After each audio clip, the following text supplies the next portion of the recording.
Hey everybody, and welcome back to yet another episode of Emerald Quill, episode 8, Not Empty Anymore. We could potentially be at the conclusion of this arc, but let's find out in this week's episode. I am your Dungeon Master Pink, aka it's Rob, aka the Pinkest of Hawaiians, aka Priscilla Maythorn, to a couple of other people in a different RPG game. More on a later episode. But I'm joined here today with my lovely players, and I look forward to see what they are doing. But let's go ahead and start with the introductions. Scorch, who are you playing as? For the time being, I am playing as Drukin Hawthorne, the half-elf sorcerer. Alright. Shadow, who are you playing?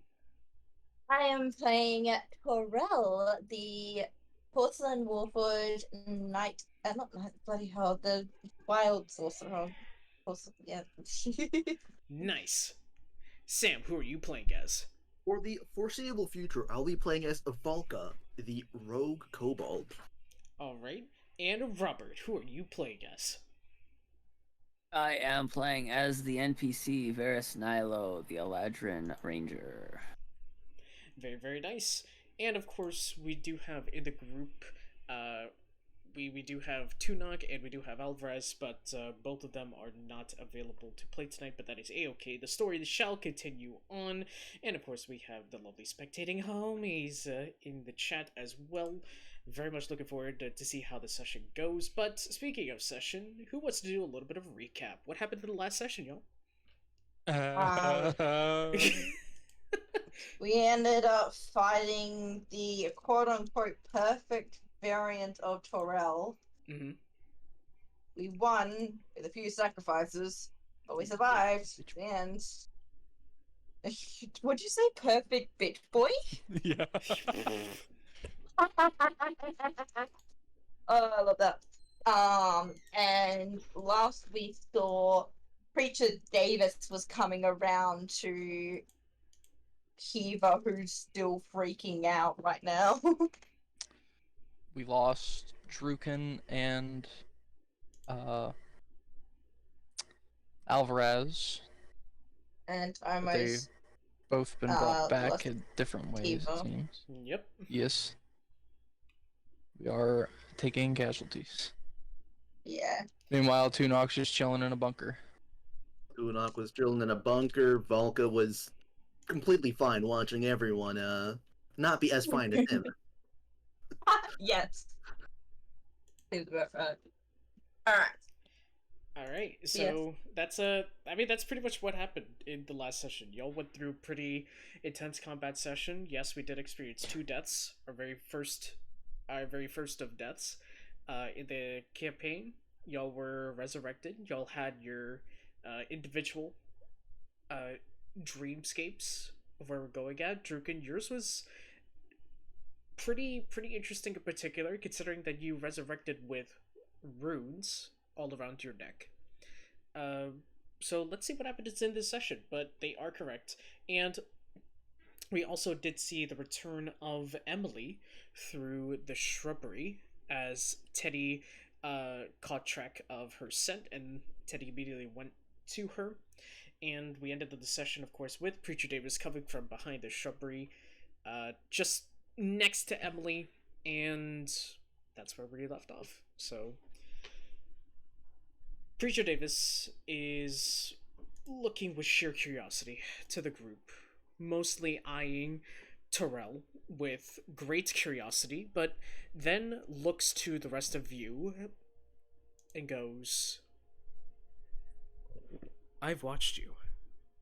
All of you, in fact, throughout all of this. I must say, you've been more compelling to watch. Initially, you were all people that I saw as potential pawns, puppets even. But as time went on, my interests diminished, and instead, I was thinking about why I started the doll makers. And you see he's kind of like stepping into the clearing, as if like he's giving this grandiose speech to all of you. You see, I've realized my divine purpose on this earth was to make others accept the grief of losing loved ones, and having them cope with my rather vulgar methods. Yes, I admit my methods are gruesome, but the exposure of the gruesome and gloomy is done in a way that can be desensitizing to the innocent's eyes. But I also expose the reality of death. I don't proclaim myself worthy of being a martyr, but by essentially providing what you call exposure therapy to all of this, it hardens a heart. It makes it stronger to withstand any pain they faced. I've inflict pain in hopes those who are tough are able to withstand the real world's consequences. Not everyone is going to survive in this world. It's up to the individual if they wish to be strong. And that's what it comes down to. Do you choose to be strong, or to die meek? I choose to be strong. What says all of you?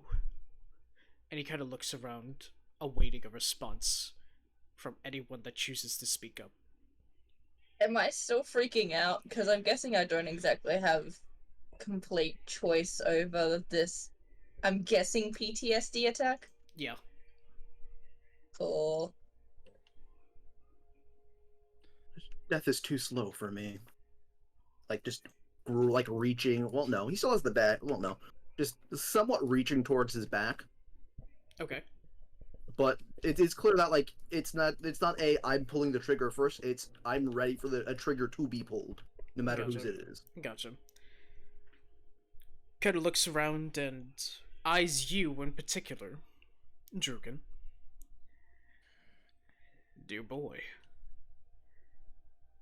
you seem to have a new... And he kind of rubs his clavicle with his, like, long finger. You seem to have a new decoration on your body. What do you know about it? Oh, I don't know much. And he kind of looks pretty coy when saying that. I don't know much. But that definitely isn't the weakest of spells that I've seen. Certainly takes a strong individual to cast something like that. But alas, I'm afraid I must say I am not responsible for that.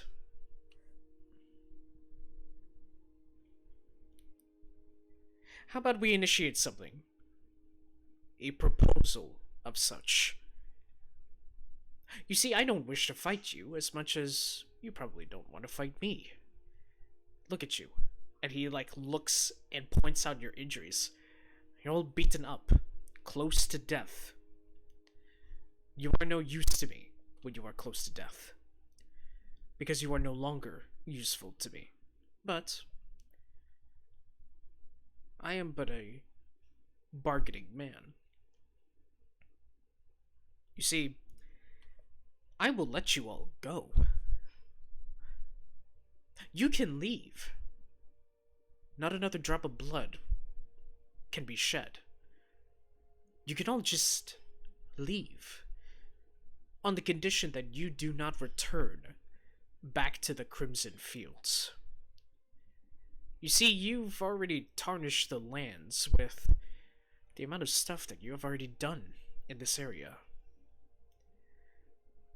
Parts of a safe house has been destroyed. Oh, don't worry, I've known about that for quite some time. And of course, there's the numerous amounts of elven corpses that I must retrieve and reuse. As long as you do not disturb my work, I won't disturb yours. Does that spark an interest? Can I insight? Yes. Specifically on just the general... If he seems, like, reliable in his word or not. More Yes. not sort of like, is he lying, but it's like, is he a man to go back on his word kind of deal, if that makes sense. Right. You can go ahead and do that. That is an 18. Okay. You see, after, like, some time while they're while they're speaking... Fail? Sorry, I saw Izzy's, like, pink disturb And that's You literally blame Izzy for this. How And my dare brain- Your degeneracy. and my brain followed suit, and I said spink, thinking that it was the right thing to say when it wasn't. Good gracious. I'm not blaming them. Izzy, do How dare you, Ping? How Oh dare you my blame- goodness. So, through some analysis, you see that even though he acts a little bit more exuberant than you wish to believe, the words and his connotation does give off a sense of meaning behind it. It's likely that he's serious about this proposal from your analysis, Valka.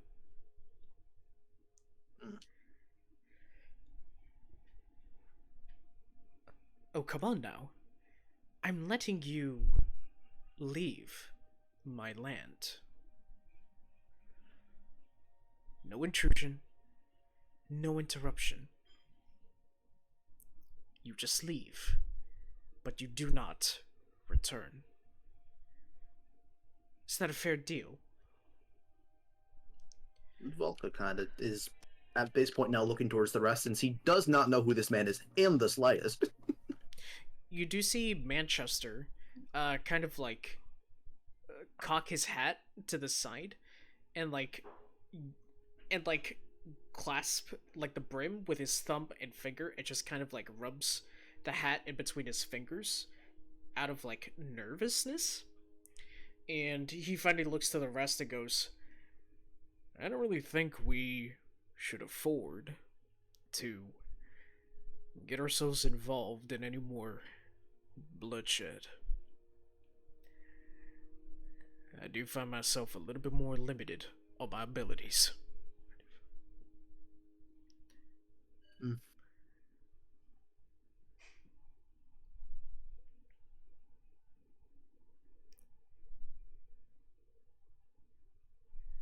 Drukin, what says you?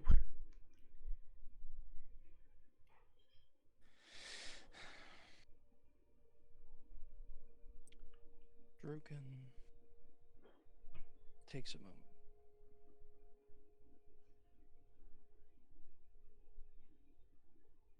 Looks at everyone.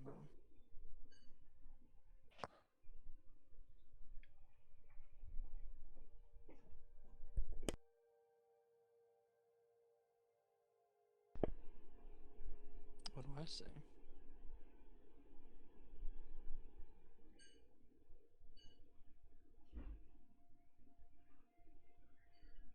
I say you don't get to do this to people.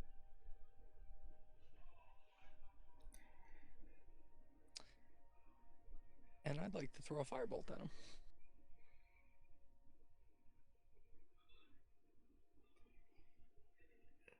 Go ahead and make your attack. Shit, dice. Pink, am I able to do some sort of check to get out of this attack? To get out of this attack? Wait. Like the PTSD attack. Wisdom saving throw. Okay, I'm not the best. We'll see. That's a dirty 19. Alright. You see that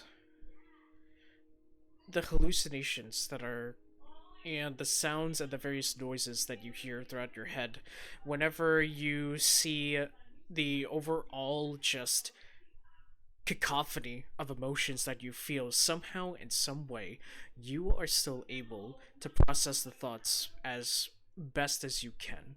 You succeed on the wisdom save. I'm gonna look around confused because I probably wouldn't have noticed anything that's gone on. You definitely were able to get out of that phase just in time to see Drukin about ready to attack. Yeah. I'm gonna see Davies, who I know as Mammon, and I'm going, before Drukin goes to attack, I'm going to run up ahead and just go, don't attack. You don't have the health. You're not okay to fight.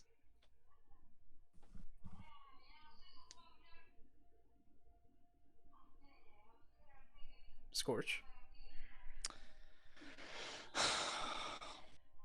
It will hit if I choose to launch it.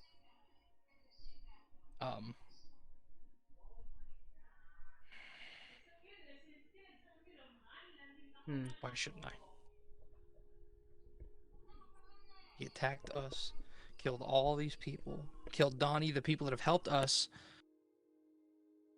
You don't think I don't know that?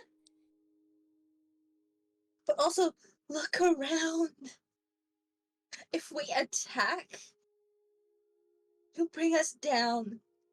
And then there will be even worse things coming out for innocent people.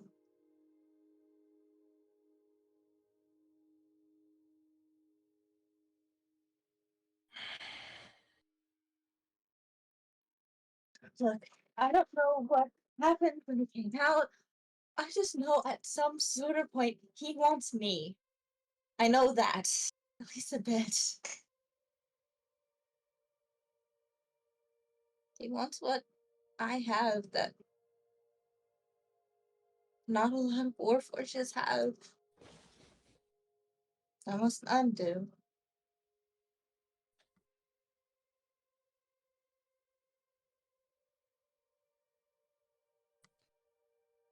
Varys, care to weigh in? Fucking hell, I wouldn't trust this man at all. But right now, we don't have the energy. We don't have the strength that we need to be able to even try fighting this man.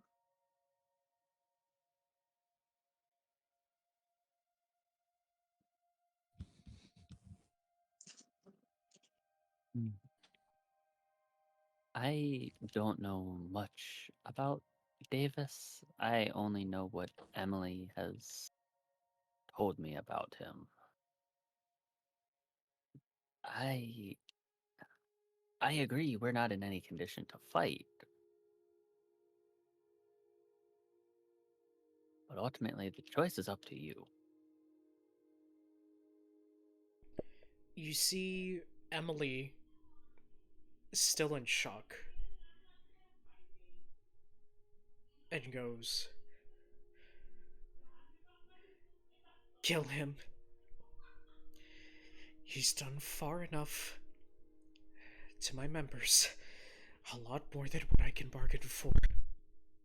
Emily, don't you think I already know that? But right now, none of us have the strength. As soon as Emily says kill him, you see Varys go into an offensive stance. Vulcan at this point now seems committed to at least joining Varys in the fact that now it seems it's more tilting, and it's like, he seems helpless in reaching for his dagger at this point. You'll see the firebolt flare to life in between my fingers as I'm ready to fire. It seems like you have your answer then. Looking at this random person. Kiva's gonna turn around to Davis and just go, look, whatever you want, don't hurt them. I'll go with you if you really want. Just don't hurt them. You? I have no reason to take you anymore. I already have what I need.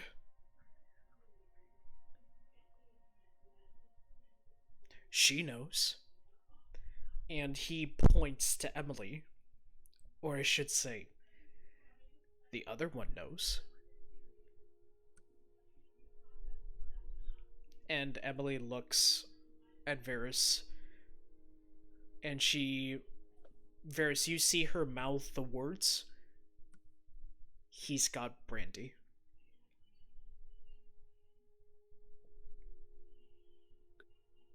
In an instant, Varys is going to cast Guardian of Nature and turn into a giant tree.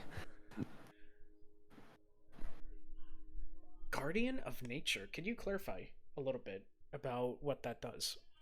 As a bonus action, I can cast Guardian of Nature. A nature spirit answers my call and transforms me into a powerful guardian.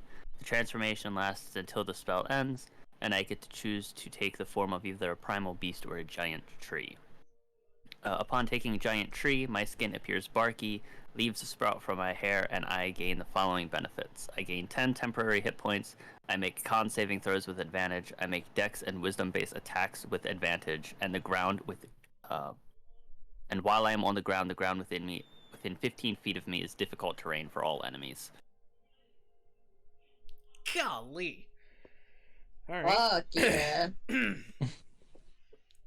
And Preacher Davis just see this giant tree just erect, and he just looks all around and goes,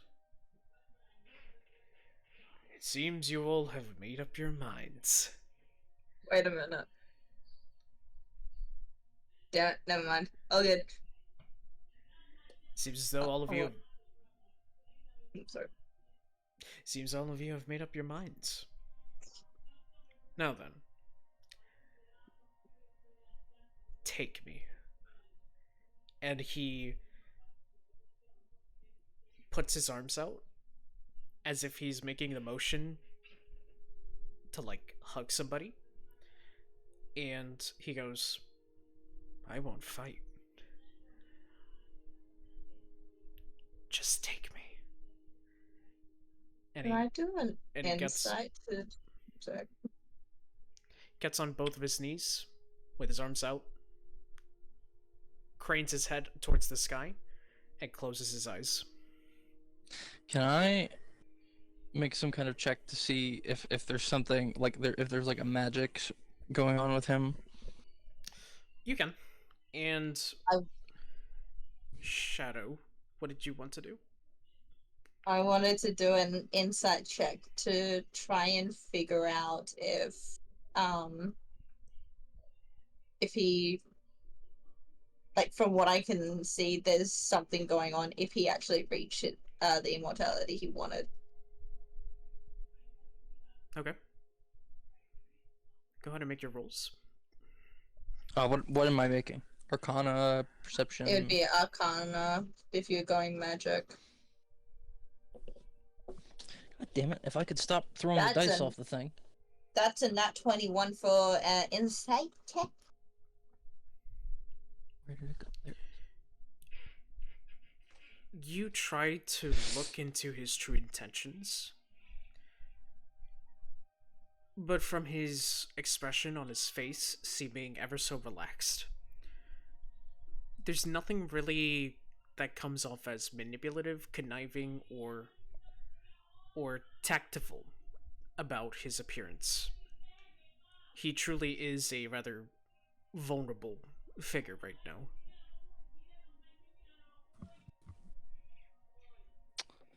As far as for your 17. Arcana check, 17? Yeah. Surprisingly enough, there's no presence of magic on him or around him, besides of the magic that's been casted by those in your group.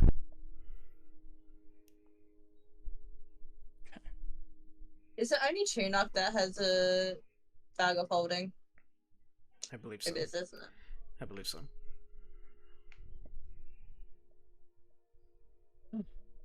You really do want to make it difficult for us then, huh? Staring at that man on his knees. Mm-hmm. He's not moving. He's not even looking at anybody. He is in a vulnerable state right now. Can I do polymorph? Polymorph? Yeah. He has to do a wisdom saving throw. Okay.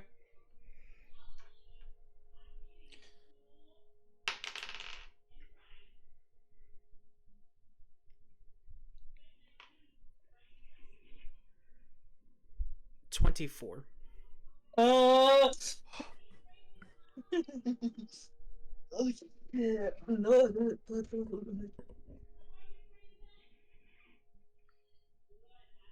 Does Varus look like a giant tree right now, or am I mistaken that? No, Varus is a giant tree. This is It true. says All right, so giant no, tree. I can't read Varus's emotions right now. Then, right?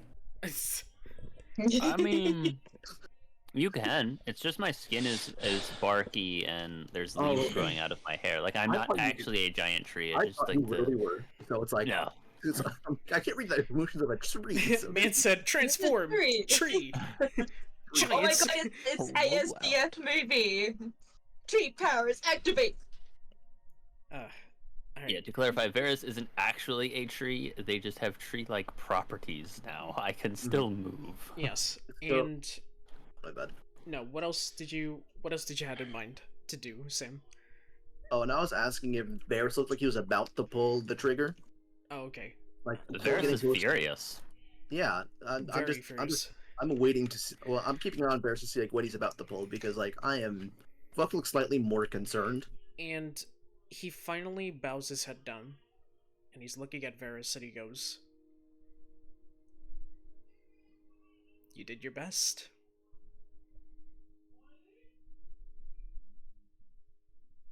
Such wonderful efforts to take care of those kids.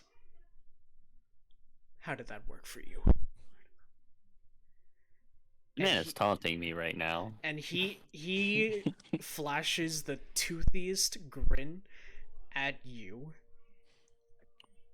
How far away from him am I? 15 feet away.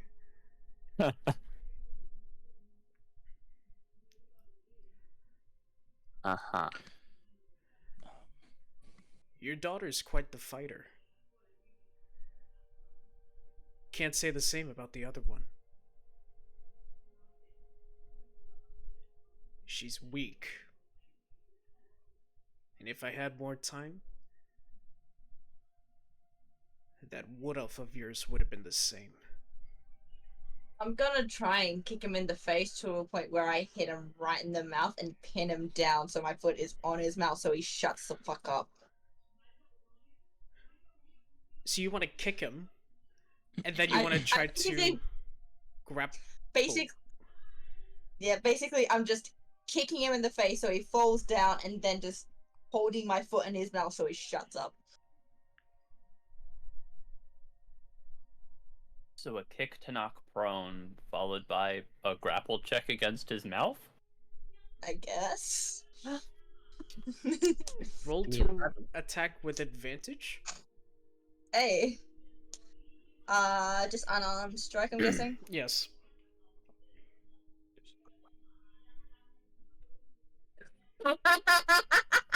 I got a nat 1, then a nat 20. That That'd actually be a that almost made me 24. dry. That almost made me dry heave. All right. Okay. So That'd be a 24 to hit. yep. 24. Mhm. Barely makes it. All right. So Uh-huh.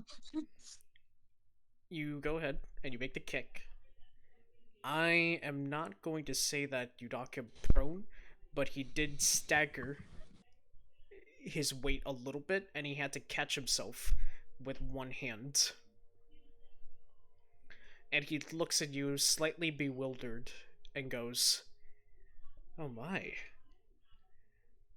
So you do have feelings. Thanks for proving me wrong." Yeah. No thanks to you, dumbass.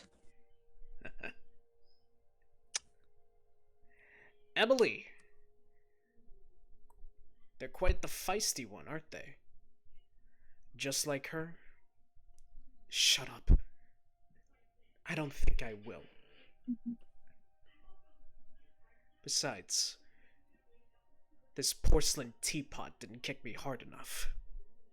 I like to chromatic orb him.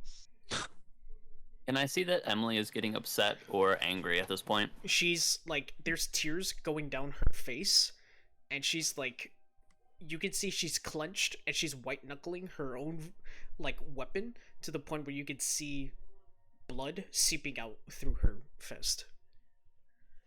Mm. So you chromatic I- orb. And then, Yeah, Can I'm I get the chromatic look of orbing. like, should I? yeah. She looks at you, and for a moment it's silent, and then you see her take a deep breath and just, and I'm not gonna yell this, but she's gonna go, kill him now. And with that, Varys would also attack. Okay. That's a dirty 26, by the way, to hit. Okay, that hits. Scorch, I didn't forget about you. Firebolt. Did you still want to do it? No, I'd actually like to just release the firebolt, not like launch it at him, but just like let it go. And I'd like to try to dispel magic on myself to try and get rid of these runes. Because he said it wasn't a very powerful spell. Yes, but remember So- from what we ended up seeing on the runes, it's, hey, no can do. It can't be It's dispelled. what? It can't be Cannot? dispelled, it can't be Oh, right. He did say that. refused. Oh, well, in that case, fuck it, firebolt him. I got a 24 on the firebolt. Okay, so Earlier. Firebolt, Chromatic Orb. You hit. Robert, what were you gonna do for Varys? Rapier attack is a 25 to hit. Okay, that hits. Scorch, what did you get for your attack roll? 24. That hits. Alright, all of you And roll then for the damage. Short sword. Yep, that's what I'm Short sword's doing gonna miss. right now. 12. Can I do something while this is going on? Yes. Can Valka start praying? Yes. 11 damage. Piercing. Oh, wait. I forgot. That attack is with advantage. 20. Yep, all of your attacks are made with advantage. Nat 20. Well, let me roll again then. Well, Jeez. my attack is with advantage because of my Oh, right. my guardian. Oh, wait, that was a nat 20. I crit. Wait, I get to roll again for chromatic orb then. Yeah. Oh yeah, that's a nat 20. I get to double my damage. Wait, so are all of us at advantage because he's on his knees? Yes. Yeah. Okay, yeah. I got you. That's 58 damage. By the way, I've already doubled it, so. So much worse. It's so much worse. So much worse. So what is it? It's double the roll, add modifier once. Mm-hmm. For Double crit? the damage, so you roll. Double the damage. and Yeah. then- Double your total. Roll double the total, then add modifier. Yep. All right. Yeah. So, 12 fire. Yeah. so, 17 piercing. Okay.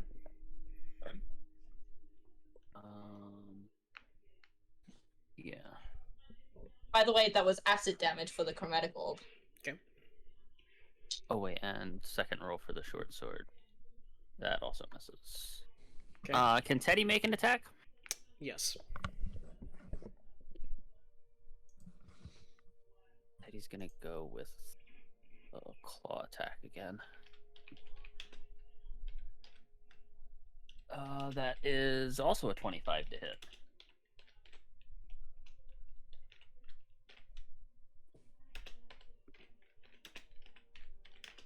Oh wait, roll for crit. Did not get it, but a lot higher. So definitely hits. 3, Okay. 4, 14 slashing. Okay. Imagine having spell slots. So all of you unleash and inflict all of your attacks. And as you attack, he starts laughing.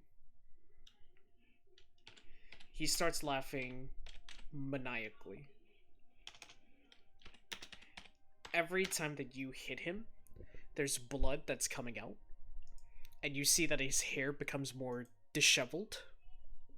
You see that the blood is now starting to, like, make a layer on his skin, and he's taking it all. He's not even trying to resist. He's taking all of this damage that's being done to him.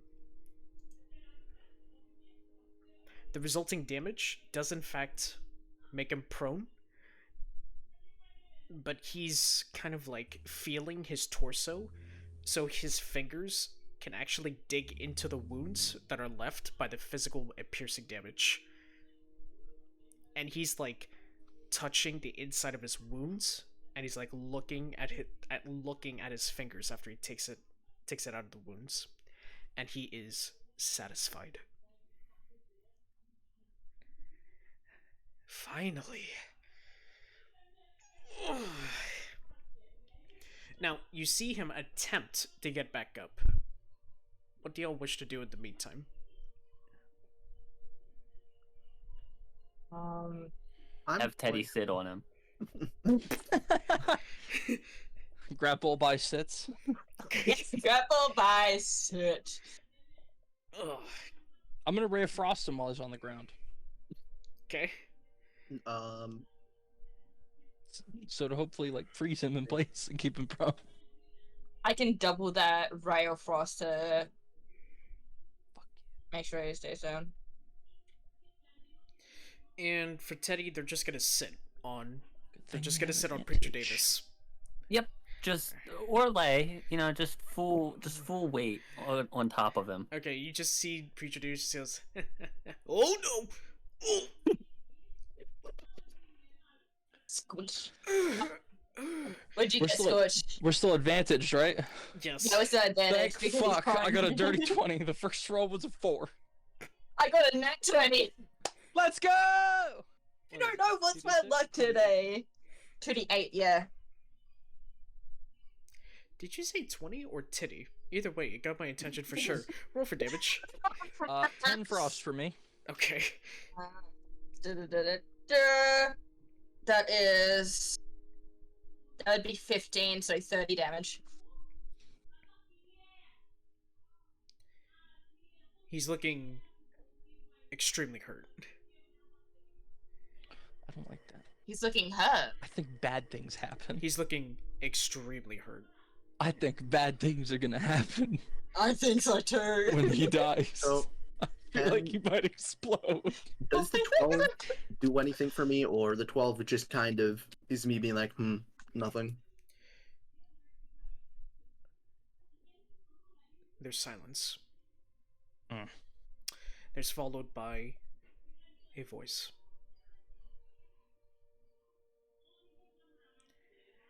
And it kind of like a whisper in the wind. It just goes by you so quick, but you're barely able to make out at least 2 words.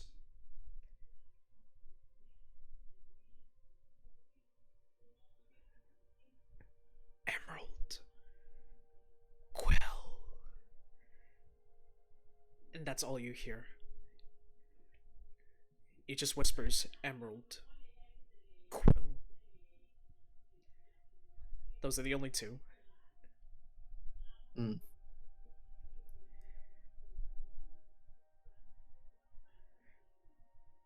Varys, you look and you see that Emily grits her teeth, and she drops her bow. She drops a short sword. She reaches behind her and she pulls out a dagger that is laced with a thin, syrupy red oil, and she immediately charges, wailing out a scream that is comparable to a banshee. And she goes over, and you just watch her as she crits. Okay. Oh, damn. You see her immediately puncture Preacher Davis's right eye with the dagger. And you watch as Preacher Davis's body, as he's laughing and cackling, the moment the blade enters the eye, his body falls limp. And you see the dagger make an easy entrance into the eye. And you see immediately, and you see the eye is still on the end of the blade. And she takes the blade into the other eye, takes it out. Now you just see 2 hollow cavities where Preacher Davis's eyes were. And she looks at the eyes. And she tosses the dagger aside. and in a panic, she scoots back to the nearest tree to her, and she buries her face in her knees and cries.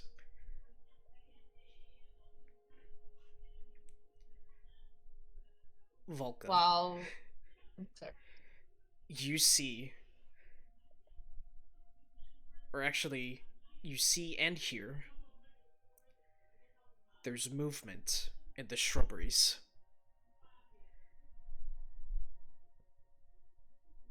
It doesn't sound like small creatures, do they? No.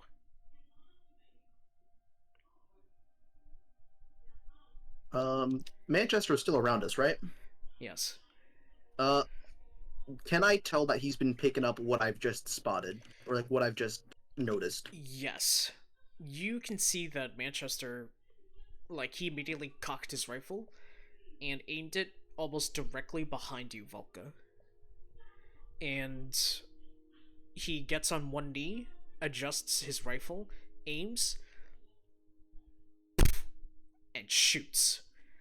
How does everyone react to this sudden action from Manchester?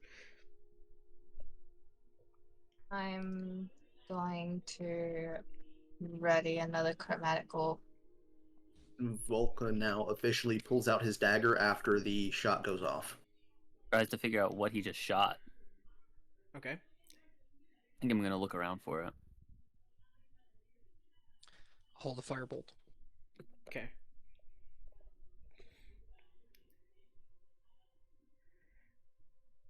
You see emerging from the shrubs this rather tall,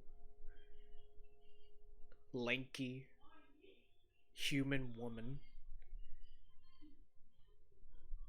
Her head is completely shaved off. She has battle scars across her tunic. Her tunic is crimson red in color. You see that there are wrist straps attached to her, but you see under the wrist straps appears to be like metal chain or metal cuffs. There's blood oozing from her shoulders from 2 heavily punctured wounds. And she has eyes of an indistinguishable color. Varys. Mm. You're familiar with these eyes. Mm.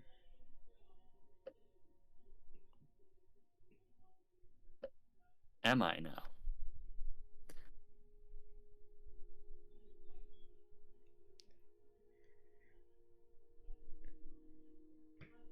These eyes were once the eyes that you've seen with Emily's when you initially found these two in the prison.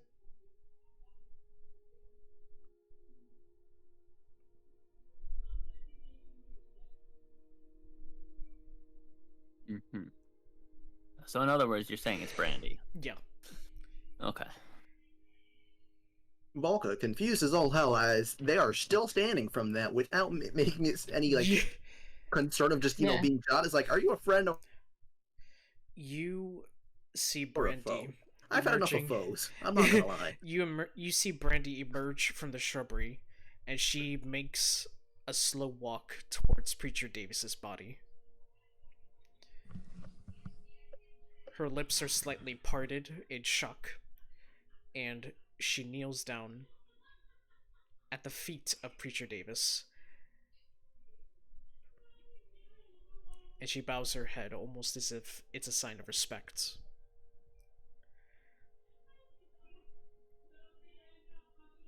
She looks to everyone, but looks at you specifically, Terrell. She stands up and she approaches you.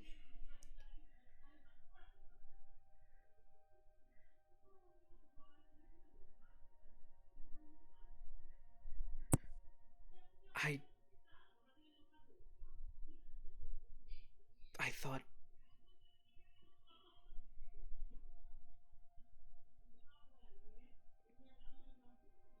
I guess I was wrong.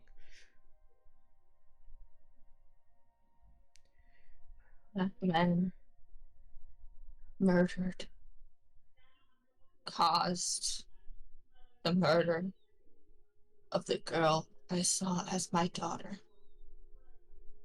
He caused these scars, these cracks, this gold on my body.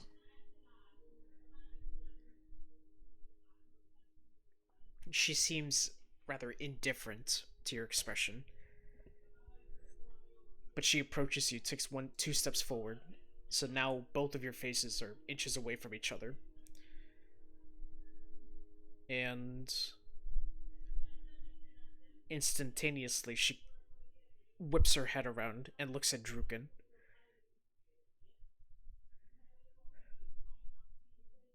And then finally looks at Valka.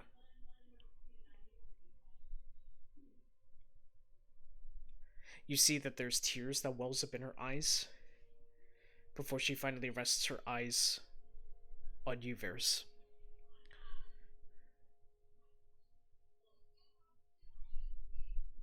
Leave. Please.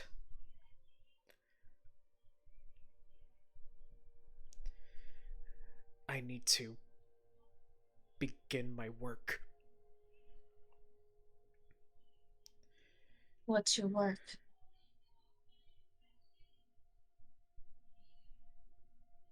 Bringing him back to life. Satiating his want to be immortal.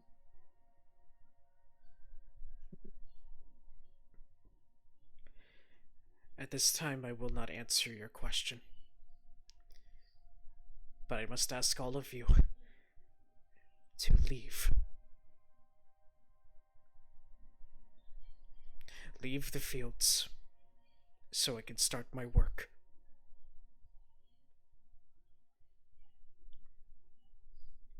Not until I get revenge. Revenge? On the... You want revenge. I couldn't care less about revenge.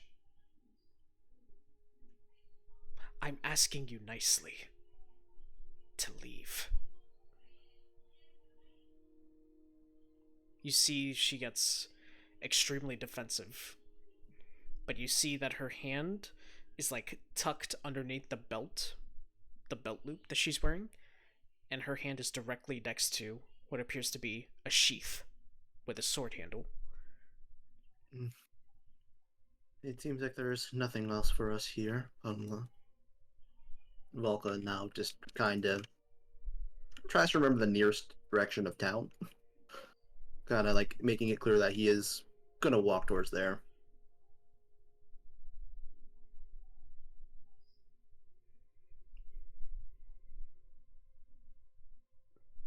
Terrell would just kind of hang her head low.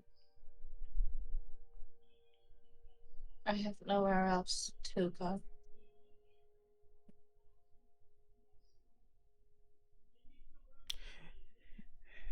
Everyone has their place. You just need to find it. But it is not here. Not in the fields. She kind of just looks back to Manchester.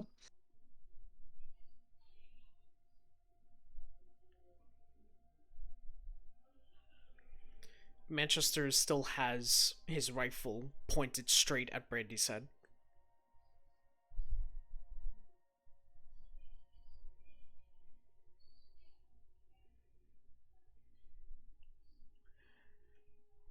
You're one to talk about revenge. But I guess we'll save that interaction for a later time. And he finally lowers his rifle. Varys, we're done here. Mm-hmm. Get Emily. I think she's gonna need us more than anything else right now.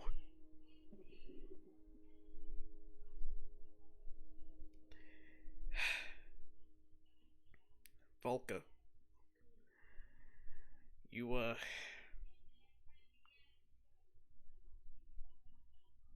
anyone in that matter. Let's say we go venture to another part of this realm. We're done here. He kind of sounds defeated when he says that, and he slings his rifle over his shoulder. And he disappears behind some shrubbery. Seems to be moping. Would it be okay if I had a look for something I believe he may have stolen? No. Far too much has already been scattered. Anything that drops on the grounds right now, they will come with me.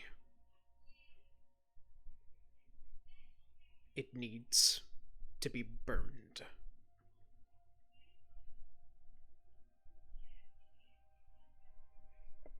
Burned. Yes, burned.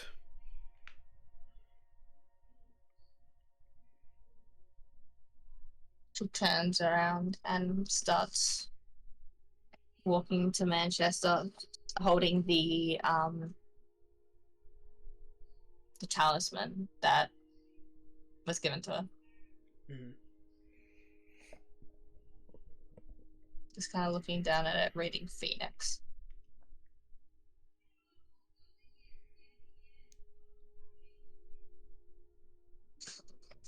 Brandy immediately looks over at Emily and goes, Emily! And you see Emily looks up, stands up, and starts running towards Brandy. But as they close the distance, Brandy stretches out her arm, preventing Emily from approaching any closer. Stop. Why? Getting close to you, in the condition that I'm in, you're only gonna continue hurting. Let's continue to be apart, for now. But I've spent all this time. You have your own responsibilities. Do not forget your mission. And you see Emily kind of like her face hardens a bit. But then she quickly shakes her head and goes, right. Okay. Okay. But why? Enough with the questions. Leave.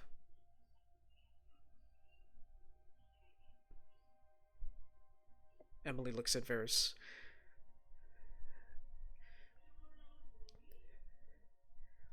I know another town over that we can go and reside in.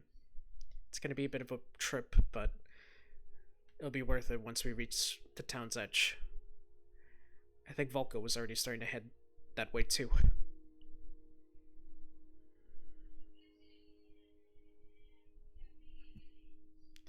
Then let's go. And I'll be sure to update you about everything. Especially if you came out of those tunnels, then I'm sure you saw the... Especially if you came out of those tunnels, then you saw the letters too. I got some explaining to do on my own as well.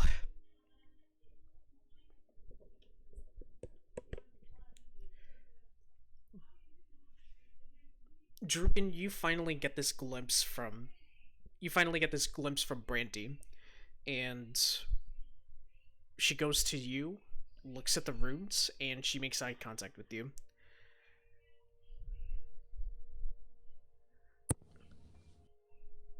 I know those runes.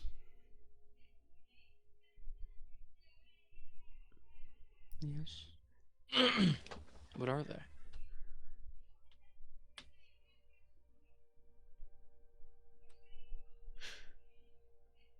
When a significant soul falls, they look for a host. And you have been chosen as that host.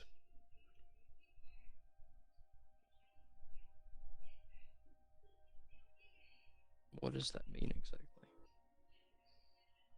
It means who you are right now.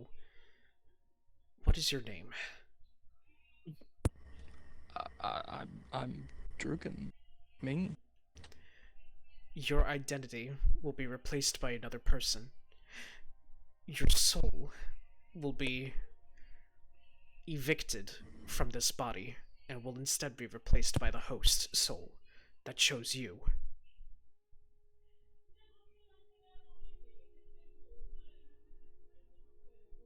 How am I supposed to know this when it happens?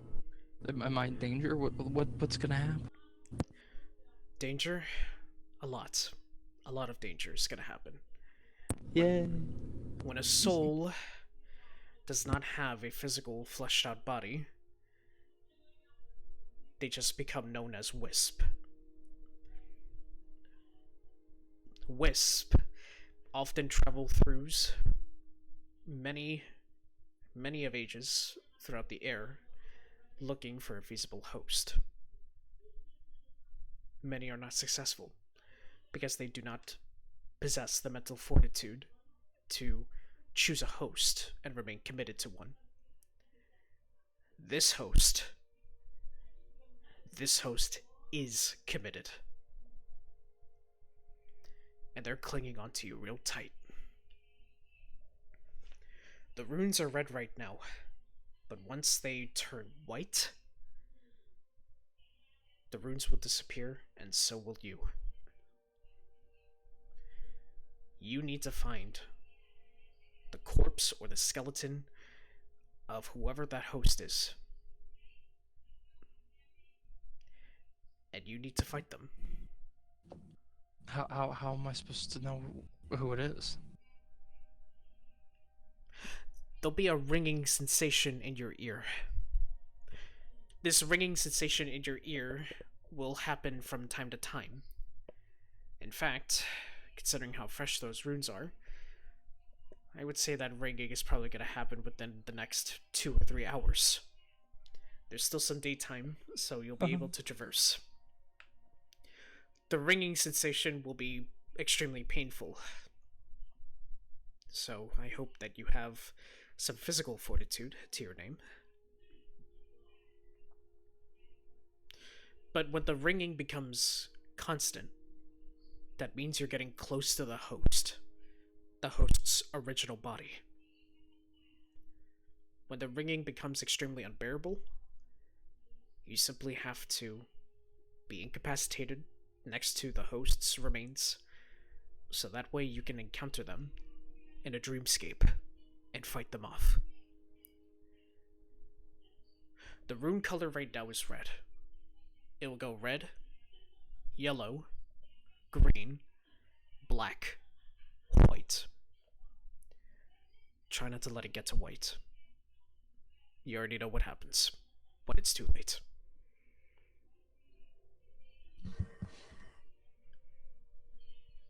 Okay. Any advice for beating this person in the dreamscape? What type of magic do you possess? I can perform a lot, but I'm especially gifted in lightning spells. Necrotic? Necrotic? No. Learn. That's what you'll need. Fuck.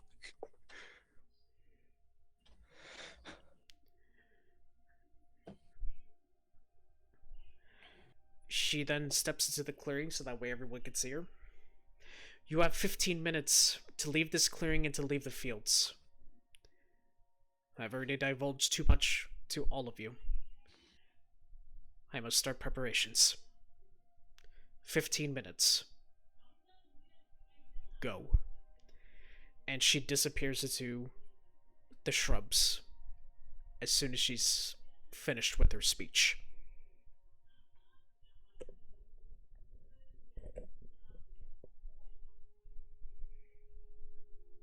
Looks like we gotta get a move on then. I guess he's not been too far since he heard talking, and that's unusual. Yeah. So you look back at the party, he's like, we gotta get a move on then. I'm concerned. We can be concerned in a room rather than out in the open. Could we swing by the? I know. Would Pink? Would would Emily's safe house have been demolished with the explosion in the lab?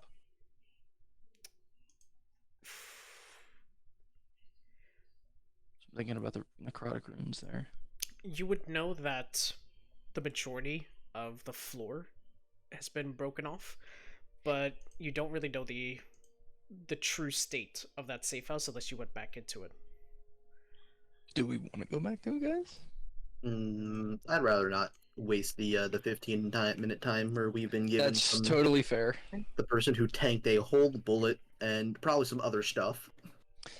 Let's hope I level up before I get my body snatched and I can learn the fucking necrotic But- spell. Would I be able to do some sort of check? I'm guessing Arcana to get some sort of clue. Like I'm talking about the talisman, to get some sort of clue of, I guess, what it means by Phoenix. Let it be Arcana. Let it be just straight intelligence, religion. Just some sort of clue. Let's do intelligence. Straight intelligence. Okay.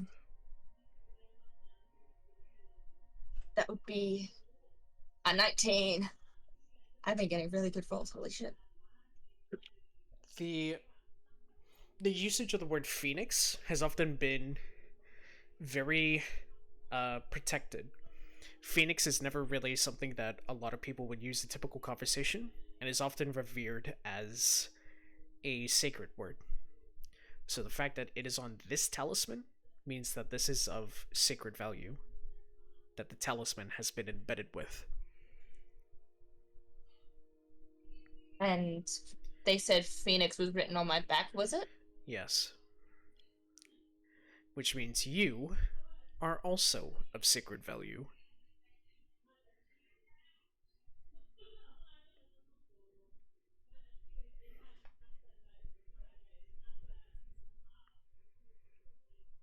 Do I know of any parts of my porcelain that's gone missing and I've just never noticed? Not to your knowledge.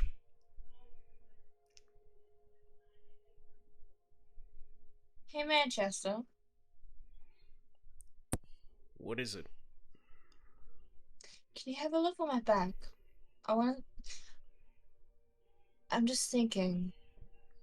I've never noticed if any parts of me have gone missing, and for the life of me, I can't think of what this piece could be. This talisman could be. Alright. And he goes behind you and he kind of looks left and right.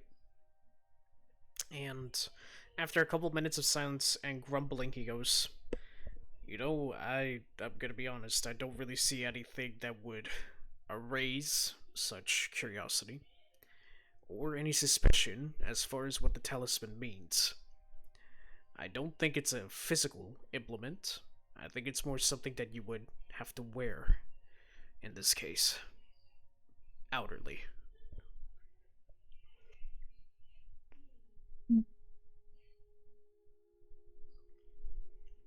Okay, so What is it? I just said I guess so. There. Maybe we'll find out some more clues when we visit this next town. Hmm. By the way, So that was... I feel like we just made the wrong decision back there. I think so too. I just got so angry. Yeah. Yeah, we did. But that's for another day. Hopefully not the next few hours. Hopefully. Would I be able to grab like a small bit of rope or something and just wear the talisman as like a necklace sort of thing? Yeah. Because I don't think it's a pin or anything that I can like put on myself. Mm-hmm. attach a magnet to it. Actually, can I take one of the magnets out of my mask? Yes. Fuck yes, I'm putting a magnet onto the talisman and putting it like right by my right by where my core would be. Fuck it. Gotcha. Alright. So everyone's traveling. Ooh. Excuse me. Alright, everyone's traveling through. Do we wish to establish a line of order throughout your travel? I have a question. What's your question? Within the next 2 to 3 hours in this campaign, are we gonna like level up and get a long rest so I have a chance here? Depends on this roll. Anyways. Valka would definitely be more towards the front. Torel would probably say the Manchester closer to the back. Okay. Drukin will be drifting in the middle. Alright. Varys. You're gonna be drifting in the middle?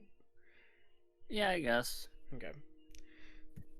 So, Varys, Emily, and Teddy are gonna be drifting in the middle with Drukin. Nice.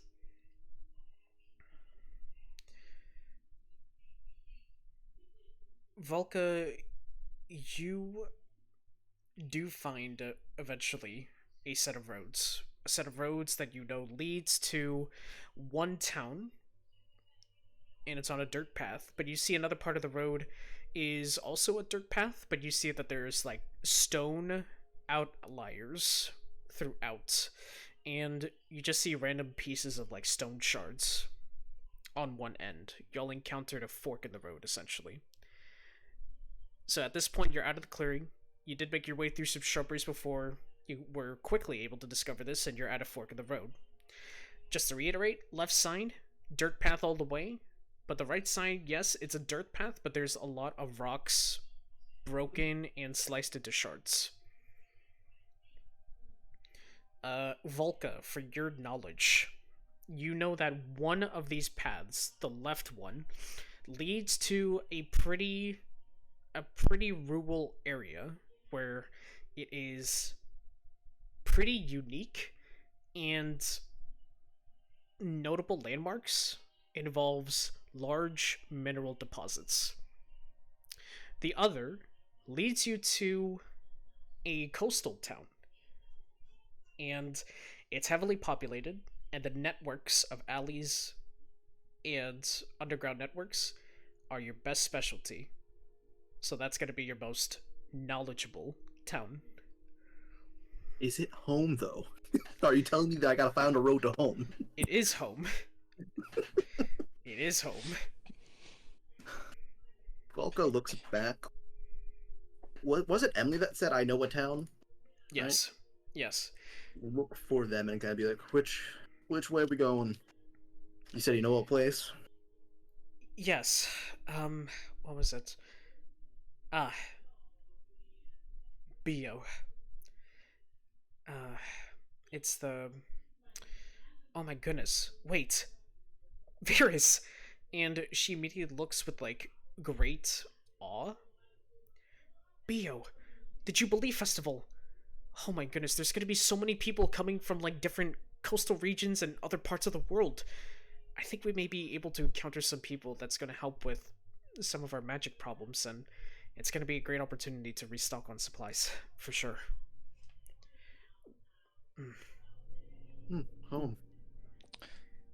Never thought I'd learn that soon. Well, they did implement a new thing. Something about a new militia program. Oh.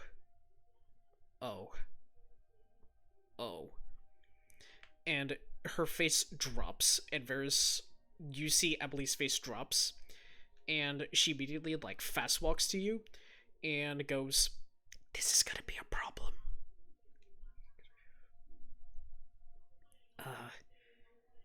They don't really welcome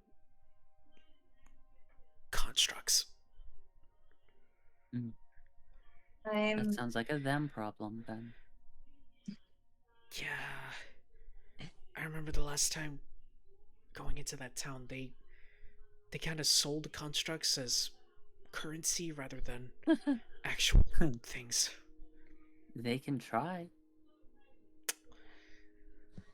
Got it. Oh boy. Okay. Well, alright. Hmm. Well, good news, Interesting. Valka. We're gonna be heading to Bio. Terrell. Just gonna say right now. If you feel like you were a target before, you're definitely gonna feel like a target now. For different reasons this time. Right. Really kind of a native. She puts on a mask. She ends up putting up her hood and putting on a cloak so it looks like her mask is actually just a mask. Her eyes are basically hollowed out black and Good. the mouth doesn't move. Okay, good. You actually look like some of the gypsies that often visits there. We'll just tell you that you are a recent localized individual. Man, I really gotta brush up on my knowledge. Valka, I think if we're going to get the best out of this opportunity, I think it honestly should be me and you that's gonna have to act as navigators. We're actually the most familiar with this. Unless we're both familiar with the back alleys, shouldn't be a problem. Indeed. I do know some contacts over there in BO2. Alright. Valka, I trust that you could be security up front while I maintain security in the mid-rear. Let's do this. Yeah. Alright. To BO we go. Right side.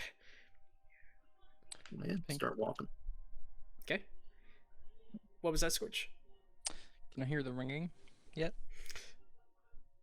Some time passes as you're going throughout the right side, and as you're about like a quarter of the way through going to the right side, you just hear the ringing sensation. It's like a dog whistle. Mm-hmm. It's like that for you. But we're heading towards it. Yes, going the path we're going. Yes. Okay. And as the ringing goes, give me a Constitution saving throw, please. Oh, shit. I can't say. Oh, I'm great at this. It's pretty low. He says. It's a pretty low DC, I'm not gonna lie.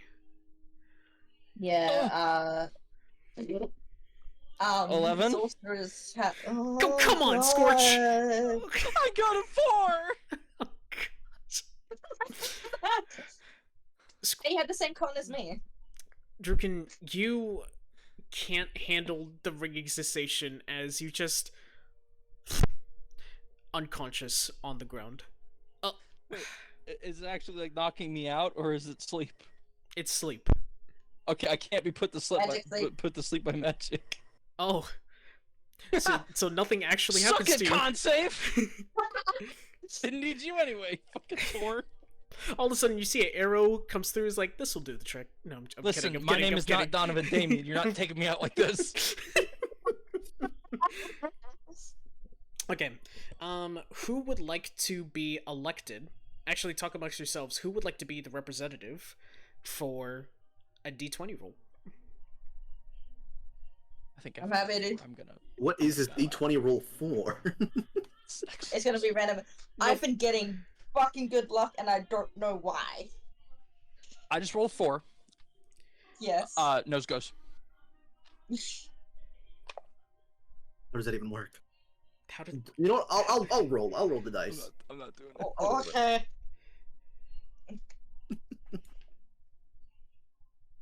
What dice needs to be rolled, I think? A D20. Raw D20. A raw D20. A raw D20. How raw is this, like, still alive or freshly killed? This is mooing still. Alright, that's a 5. I'm sorry, that just reminded me of the fucking, how do you want your steak cooked? I want it cooked, like how, like the amount of times I've won an argument against my girlfriend. I got it rare. Nope. Okay. I just lost my train of thought. Alright, cool. 5. Alright, there you go. There you go. Oh. Alright. Oh, You... oh, Wow. Of all okay. Uh, that's you... why. You continue. You continue on this trail, and all of a sudden, you see that there is a small clearing, and you see that there's, like, tents set up. You see that there are remnants of a bonfire that used to be there. But you see at the picnic table, you see that there's one person that's there. A person that appears old, that has a banjo sling across his back, and he seems to be drawing of some sorts. As you approach this site to your right, you can hear faint signs of humming.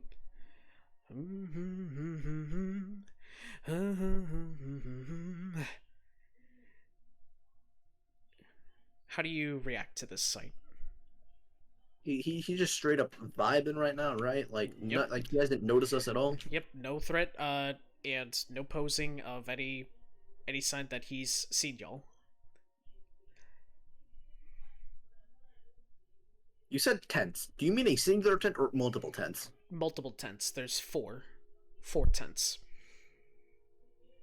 Hmm. And these aren't like teepee tents. These aren't like standard like tea tents. These are like tents that can hold up to like 3 people in one. So it's like a pretty bougie tent. The bougie, not the bougie tents. It's a pretty bougie tent. These bitches are glamping. Fuck's sake. I guess Valka kind of like slowly approaches. Like, I'm not like running up there, but he's like slowly. He's like, Approaches the table with the man. yeah, and he's just like, Alright. And you just, like, he's humming, and then all of a sudden he stops, and he goes, "Oh, well, hello there. Very nice to meet you." nice to meet you too. What are you doing on this fine day out here? I assume it is a fine day, right? Like, it's not pouring. No, it's not pouring. It's not pouring. Well, I'm enjoying the sunset, dear boy. I'm just enjoying the fresh air. I'm actually on my way to a town, but wanted to stop here for a little bit of shut-eye and some crossword puzzles. Mm-hmm. Are you with other people? Looks like a pretty big camp to be by yourself. No, I'm by myself. I'm by myself. Oh, well, where are my manners? My name is Parable Pete. I tell parables, some sonnets here and there, but some people in the past used to call me Old Yeller. Mm. Or I think Varys that was perks my up name. At that name. Varys perks up at that name. Or actually, I don't know if it was Old Yeller. I know the first part had old, but I think I put too many darn E's for the first time driving. You can hear from the party. That was one of your names, yes. Oh, where are you then? Valka's just confused now. He's like, oh. No, but you can call me Pete. Oh, good. We're adding more names to the list. Yeah, you can call me Pete. Yeah, I tried using the old acronym things because my full name's Parable Pete, first name Parable, last name Pete. But I don't think it's too amusing when people find out that the acronyms for my name is PP. Pleasure to meet you. Would you like to play some rummy? I'm gonna look back towards because Varys has been like, pretty clearly being like, yeah, this guy's familiar, right? Mm-hmm. Or like, yeah, Varys isn't like interacting with him directly. She's just still standing in the party, but just like talking, like, "Oh, good, we're adding another name to the list of things you go by." Like, so that he can hear him, like, so that he can hear her, but not like directed at him. Yeah. So, what was your name again? my name is Valka. Valka. Very nice to meet you, Valka. I like Nice. you. I like you already. You're good company.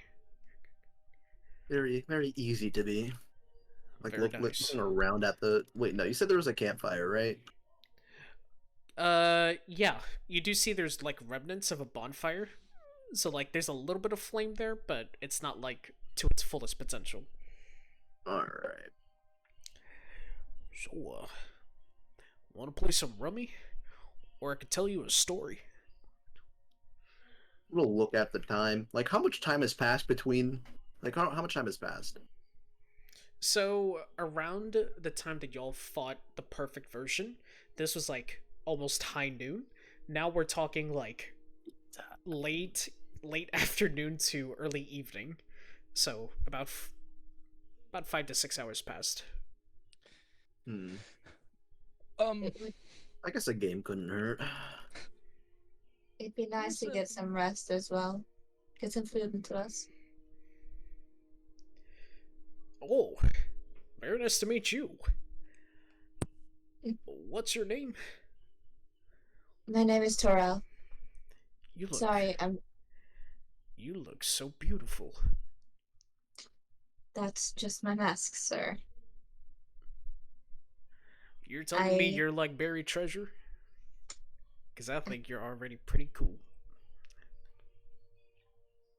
Thank you. However, I sadly am not a person to shake hands or show my face very often. Well, you don't have to pressure yourself to show me anything. Just know that I already think of you as good company just the way you are. It's a pleasure to meet you. She bows her head. Name's Parable Pete.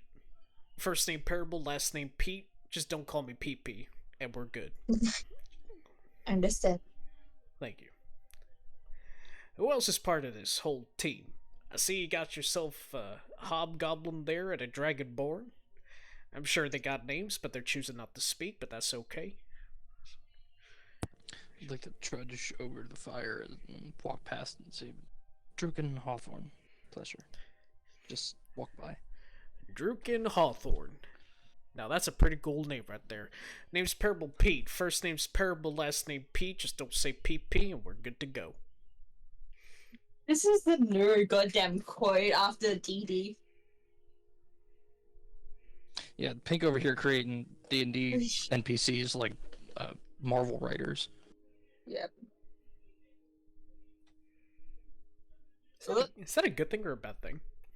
Well, Peter Parker, Bruce Banner, J. Jonah Jameson. Wow, Donovan I Damian. genuinely did not. Wow. Did I just stand lead my entire D&D campaign? Yes. There's nothing wrong with it. Understandable. Have a great night. It is loved and adored either way. Thank you. I'm here all day. Or all night.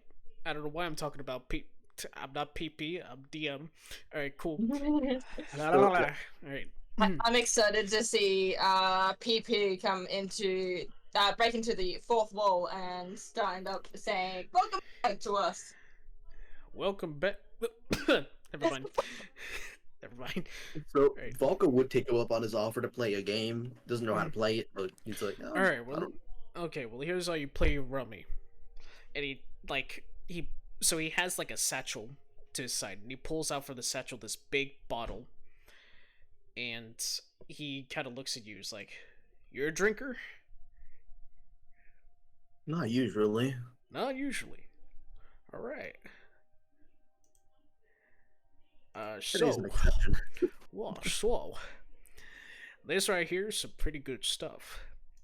You know how I know it's pretty good stuff? Because the bottle's almost empty. Huh! That's a knee slapper. Ah! I just hurt my knee slapping my own. Ow! Okay. Ooh. Alright. Yikers. This right here is known. Whew.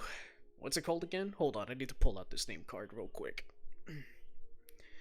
This is known as Goliath Saliva. Now, I did have to steal this from a tavern called the Lord and Cauldron, but it's a pretty good sense of alcohol, if you know what I mean. Now, Goliath's saliva is some pretty strong stuff.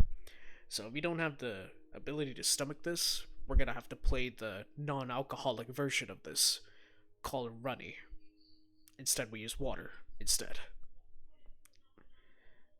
So, you feeling risky? Or are you feeling whiskey? Ha! That's a knee slap. Ooh, that was loud. Volka looks at the party and it's like, one of them can carry me. Understood. Alright, here's how you play Rummy. He immediately takes out a deck of cards. 5 cards per player. Alright, you take your cards. Match them up. Clubs are no-goes. Spades, they look pretty good. So you might as well put 2 of them together, that's 1 point. Diamonds are a girl's best friend. But since I'm not a girl, diamonds are only going to be worth half a point. Still good, just half value. And spades, well, we only use spades to bury dead bodies, so spades are off the table too. Basically, what I'm trying to tell you is, it's goldfish. You're first. While this is happening, can I start cooking up a meal for all of us? I'm gonna try my best to have my back towards Pete so that he doesn't see my hands. Okay. So, what cards do I have? Do we open the activity now? What do we do? I don't know what I can like. You have 3 diamonds, 5 of spades, 2 of clubs, 3 clubs. And then you have, like, 5 of hearts or something. Luckily, I forgot all that was worth nothing. Wait, I need to remember. I forgot what they were worth. I'm not gonna lie to you, Chief. That's fine. And Varys walked by and just tried to take the bottle off the table without him noticing. Do you want to sleight of hand this? Sleight of hand, yeah. Okay. He is distracted with me right now. Yeah. I fail. What did you do? It's a 6. It's a 6. Okay. With advantage? Oh, am I getting advantage on that? You I mean, are. he's You are. Oh, he's looking at me right now. Yeah. He's not paying I attention to rolled. the bottle. So, Well, that's a 13. Okay. You attempt to take away the bottle, but unfortunately, you do find yourself like tapping against the bottle deck, and the bottle deck hits against one of his like wrist straps, and he looks at you, Verse, and goes, "Oh, another player!" And he grabs your wrist and pulls you into the seat position next to him. And he's like, "All right, another person playing war. There you go." And then Varys takes a nap on the table. All right. Oh. Well then. Just, I put my head down on the edge of the table. Actually, would you like to play checkers, but using this fellow's head right here? I'm sure. you know what? Let's play. Let's play some checkers on this fellow's floor. Actually, what's your name? Nah, you're dead asleep already. All right, what did I say for playing chess? Let me get the chess pieces out. Also, I got a dirty 21 for survival for cooking. Dirty 21. Got a bloody 16. All right. All right. Oh, it's chicken salad, but the chicken is not chicken. It is tabaxi. What are you doing? Where am I No, getting no. these ingredients? No, what you know, nah, Pete's, you know what, Pete's real for that one. Pete's just real for that one. Cold chicken salad sandwiches, except it's tabaxi. I don't know if I should I applaud don't know you the difference. or be scared of you. He's scared of Pete, apparently. So what do we want to do for the other game we're now playing? Like, just All right. roll or something? Alright, so this is how you play Monopoly. So basically, we take these pieces, alright? Mm-hmm. We then trade them with each other. Like this. Yep. See, you take my black pieces, then you take the white pieces. Mm-hmm. Yep, there you go. And, that's the game. So who won? Clearly it's you. Huh. Because you got all my pieces now. How am I supposed to play the game without my pieces? You are so right. That was a fun one. Exactly. By the way, here's the reward. And he shells out 5 platinum and slams it down on the table. There you go. Hmm. Oh, shoot. Wait, hold on. And he immediately scoops up the 5 platinum. Sorry. That's my wife's money. I need to go into my own stash. There you go. And he slams down 5 gold. There you go. Platinum's for my lover. Fair. Everybody's food's ready if you want. Did I hear food? I believe you did, Pete. I believe you did. Would you mind if I take a portion for myself? I made one extra just for you. Don't worry. Now that's some hospitality right there. Oh my. Man. All that time of playing... What were we playing again? Oh yeah, Operation. All that time of playing Operation really did leave a hankering in my stomach. You enjoyed playing Risk with me, didn't you? Yeah, you probably did. Alright. Is this Tabaxi? I cooked what I was able to, so I believe so. My goodness. Josephine. Nope, that's the wrong Tabaxi. Okay, good, you didn't kill Josephine. Alright. Oh. I can taste that this Tabaxi was a magic user. Ugh. Alright. Well, I'm not even gonna question that. I am just not. that's a little weird. He's Ugh. gonna start digging in as well. I think I accidentally chewed a part of her that someone told her dead. That's a little bitter. Ugh. Alright. Well. Since I entertained you with a game, I'm sure all of you look like you need your rest. Because I'm not gonna lie. A lot of you are looking banged up right now. Bruises, cuts. Y'all need help. Yeah, say that again. Do you want me to fetch some berries so I can grind them up and apply the paste onto your wounds? I do know my way around herbs. I also know my way around herbs, as she ends up pulling out a herbalism kit. Very nice. Sounds like you already got the materials prepped. So, I'm curious. Where are y'all headed? Oh, to the coastal town nearby, Bio. Bio. Felt a little homesick. Huh. Same here. It's honestly why I'm going back there. Hmm. I'm just hope they're done with all of the civil wars and all that. And as soon as he says civil war, Valka, you do get like a blast from the past memory, because Bio, as beautiful and as populated as it is, there is actually a civil war that's going on of people that are stealing from aristocrat families, but aristocrat families are literally terminating anybody that tries to stake on their own homelands.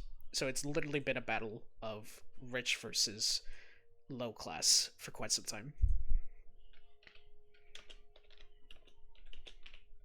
Hopefully, but things don't change on a dime, and I don't think it's been long enough yet. No, I don't think so either. Hopefully that new militia program works. And as far as anything goes, it seems constructs are worth more their weight in platinum than anything else.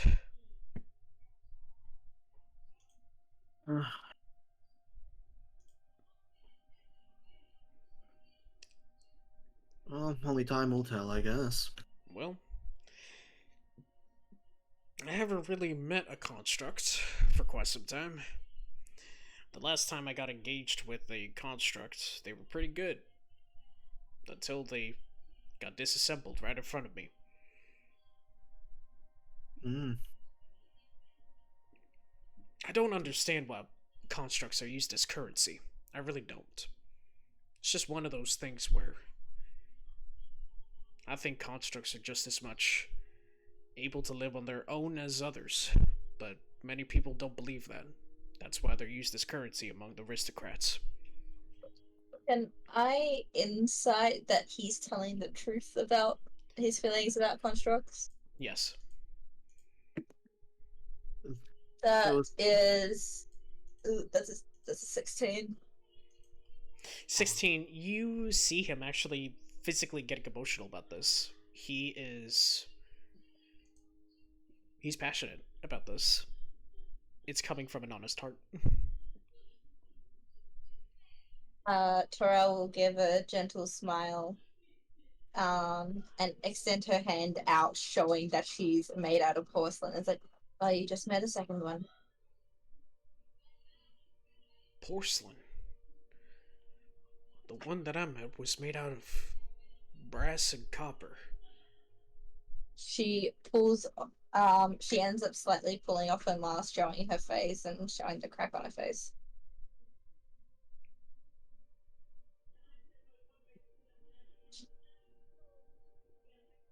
Oh. Now, Honeybun, that's just a beautiful face. I thank you deeply for you feeling comfortable to show that to me. That means a lot.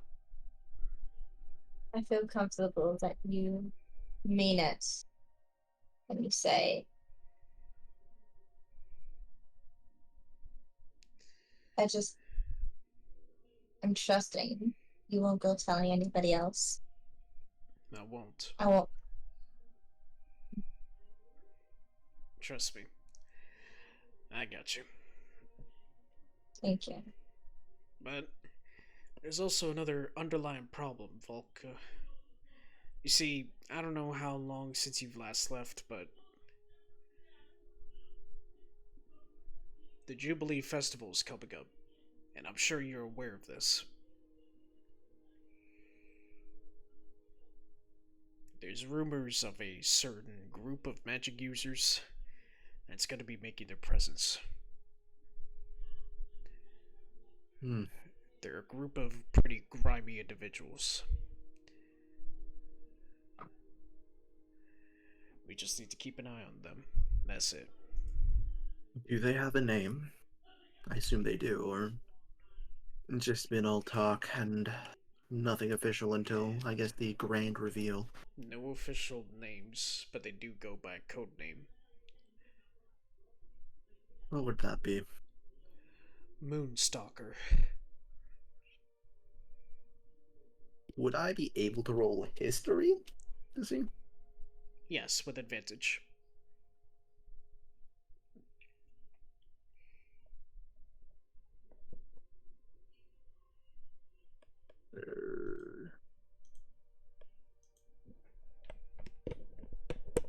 That's a dirty 20. Let's go. The moment you hear Moonstalker, you're instantly reminded of the fact that Moonstalker is also a code name used amongst the criminal underground that operates under Bio. Because it is also the name of the syndicate that runs the entire network.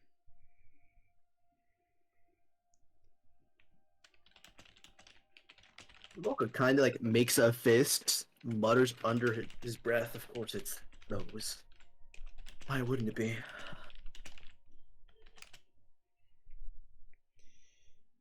It's just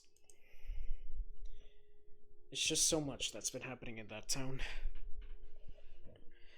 Sometimes you feel like you want to protect your hometown, but at times you feel like in order to grow, you gotta leave your home base before you come back as a better man. And that's exactly why I left and why I'm returning. So you see, at the end of the day, I gotta go back for my wife in particular. I promised her that I was going to be a better man when I came back, and that's my intention. I guess I can help provide some more insight on these Moonstalkers if you wish to keep an eye on them. I sadly don't know how long I'm staying. I don't know But- either. But I just hope something changes real quick. If not, we're fighting against one of the larger syndicates of BO, which raises problems in and of itself already. Yep. Especially if you have a construct in the party, and that's their main currency. This is not even including the fact that you are there. This is just the fact that the underground is often rough, and the bigger you are, the less you care about, I guess, repercussions, I'll put it. You're facing with one of the, like I mentioned, bigger ones, so they're willing to go all out.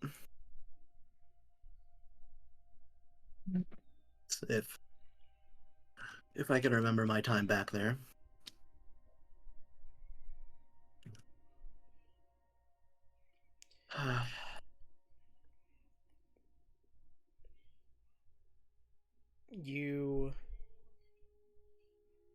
You see Pete look determined but somber before he finally stands up and goes, "Alright, I think it's time.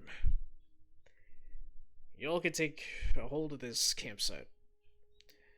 I'm making my way to the town. I've stayed here for quite some time already. It's time for me to set forth for the journey. Valka." Oh, my bad. No, you're good. Valka, it's good meeting you. And the rest of the group. They're good people. Indeed. What part are you from? I'll stop by when I'm back. However long that'll take. If anything, I'll probably try to find you first before you find me. I have my connections. I don't doubt it. There are some powerful ones in there. Yeah. Sometimes it's helpful to know that you got friends in all the right places. Anyways, take care. Till next time. Till next time. And you see him walk away, and you see him reach into his pants pocket, takes out a cigarette and smokes it, and as he walks towards the sunset, you could just see a plume of gray smoke that he puffed out almost cinematically. So what do the rest of y'all do in the meantime, as y'all are settling down at this campsite? I know y'all cooked and relaxed. Varys is currently taking a nap on the table. Taking the fattest nap of Varys' life, currently. Yeah. Not even meditating. Just taking a straight nap. Drukin, is there anything that you would like to do? Have the runes changed at all? No. Thank God. You're gonna just have some dinner. Also, I was BRB. I was AFK for a moment. I Are saw. we eating tabaxi now? Yes.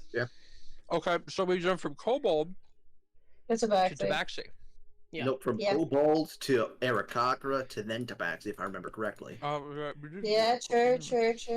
Yeah, because I made the, it tastes like chicken. Mhm. Oh, that's funny. We're gonna have some dinner, Mm-hmm. and then just relax before bed, I suppose, by the fire. One second, I'll be back. Try to think about what he could do when the time comes for his Freddy Krueger-esque battle. Throughout the night, Kiva's going to be in between healing herself, patching herself up, and I guess studying the talisman. Okay. So while all of you are kind of resting, I would assume after some time Varys gets up as the night carries on. Yeah, after about an hour or two of napping, they transition to their meditation. Okay. And then after their meditation is complete, they're just about doing stuff. Okay. So y'all can take your long rest. Yeah, y'all can take your long rest. And in the meantime, I got some rolls to make. Oh god. Just a reminder, I technically don't sleep. I just sit there, sort of sentry mode. Yep. Varys is also awake for half the night. Recharge. Actually, Solar panels. yeah, because Photosynthesis. Terrell doesn't need to really do any. It's basically she just needs to not do any like laboring work. If I'm correct. Let me double check this. I think for constructs, it is that you're like motionless. You are in a sentry. You do not eat, drink, or breathe your own. Oh wait, sentry's rest. You take a long rest. You must spend at least 6 hours in inactive, motionless state. Rather than sleeping in this state, you appear inert, but it doesn't render you unconsciousness, and you can see and hear as normal. Yeah, so you can see and hear. You just can't move about or do anything for 6 hours. Well, unless I end up forcing myself awake. Right. I'm basically a sentry right now. Yeah, but until you have that 6 hours, it doesn't count as a full rest. Yeah.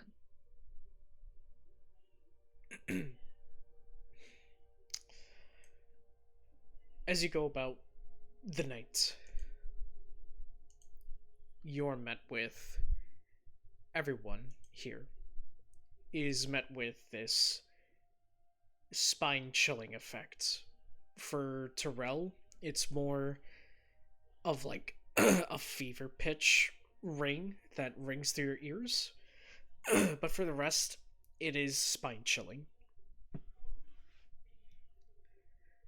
Because as you kind of look around, Terrell and Varys, you do not see Manchester with you anymore.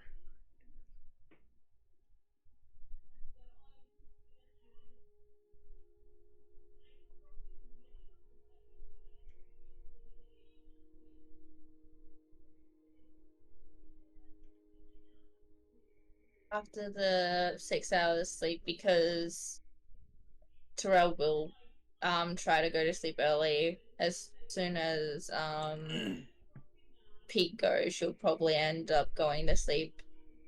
Mm-hmm. So after 6 hours, she'll end up getting up and trying to look for Manchester.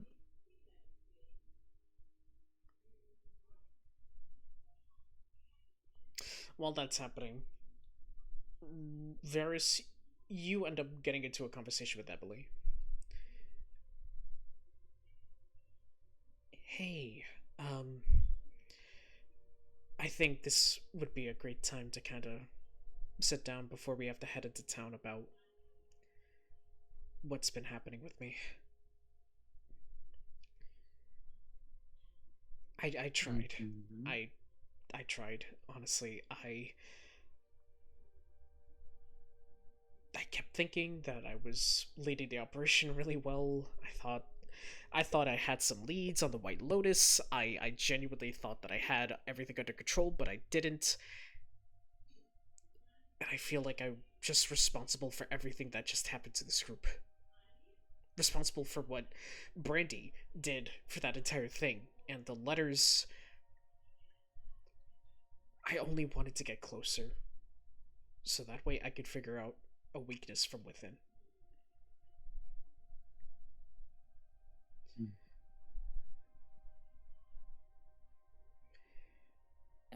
I assumed as much.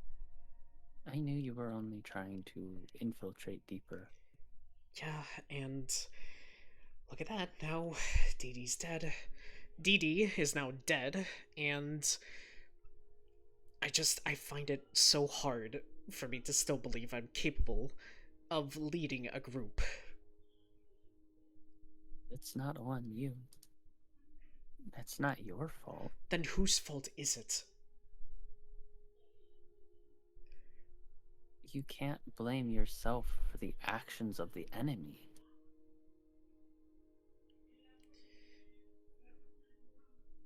Sometimes I feel like I am.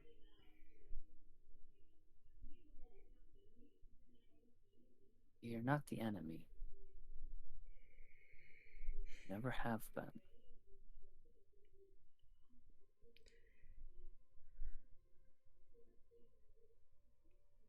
Thanks. I think I'm just still shell-shocked. Seeing Brandy like that was definitely, emotional. Especially knowing that Preacher Davis actually had a bind on her. And it seemed that the binding worked. And now he's dead, and now Brandy's back, and Brandy shaved her head? Are you kidding me? Well, look at who raised her. Would you expect anything different? I would expect her to be... You're right.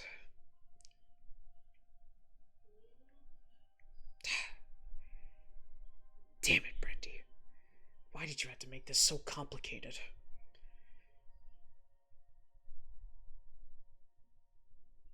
Either way, she was right about one thing. We still have the mission. The White Lotus.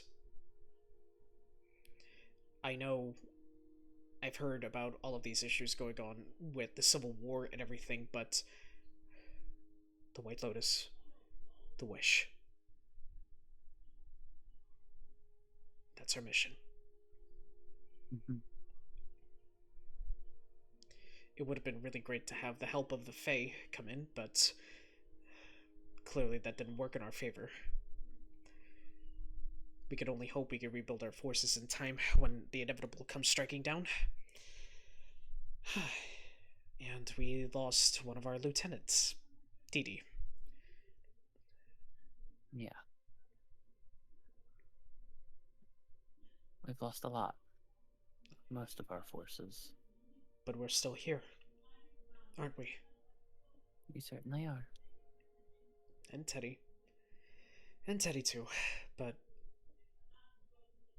Goodberry. Yeah. Yeah. Thanks. I, definitely needed this. And she gives you as tender of a hug as she could give before she winces in pain from her injuries. I'm gonna go patch myself up again. But, it seems Terrell's looking for Manchester. I think they'll be fine. But I'll keep an eye out. We'll never know. Mm-hmm. And we turn your attention back to you, Terrell, as you look for any signs or remnants of Manchester. Yes. Despite your attempts. Actually, give me an investigation check. Ooh, I'm good with investigation. What's that? That is a dirty 22. You see that your efforts has unfortunately gone in vain, as you see that there are just no virtual signs of his tracks anywhere. You do, however, find yourself a bit curious, as you do see a rock with a smiley face on the ground. I'm gonna go over to the rock and look at it. from all sides. It's a perfectly hemispherical rock. A very unusual rock, but it has a smiley face that looks quite cute. Can I do an Arcana check to see if there's any magic going to it? You can. You can if you want to. God damn it. Why are we doing this again? Dirty 20. Because it's a perfectly spherical rock. You I'm not talking to you. you do not see or feel any sort of arcane, anything magical in that sense. It's just a regular rock with a smiley face. I'm gonna keep said rock with a smiley face. So you pick it up. It is now my rock with a smiley face, yes. Okay. You hear The tradition continues. You hear a giggle in your head.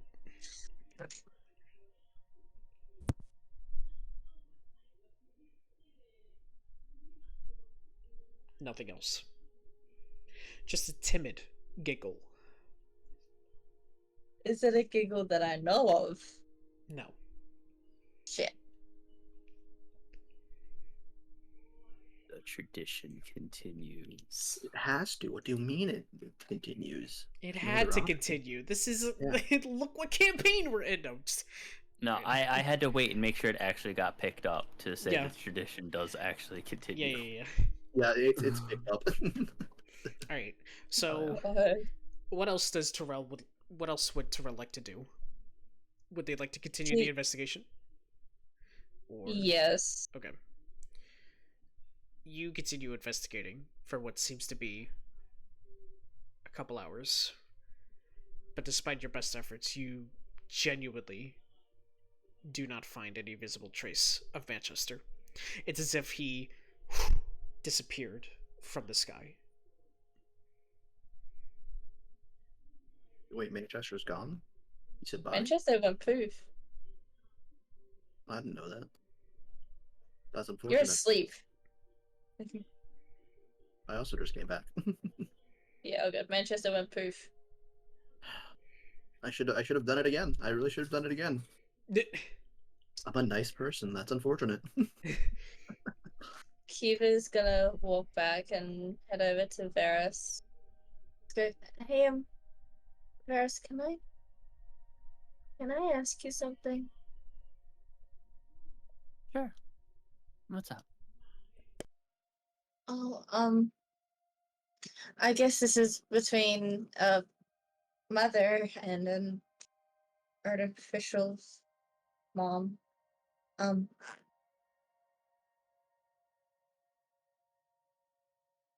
How do you deal with that pain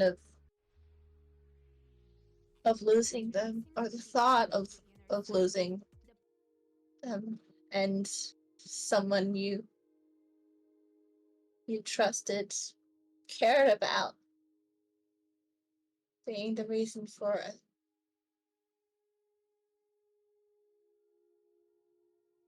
I think you saw pretty in depth how I handle that. Rage is usually my go-to. I'm not proud of that, but it's the truth.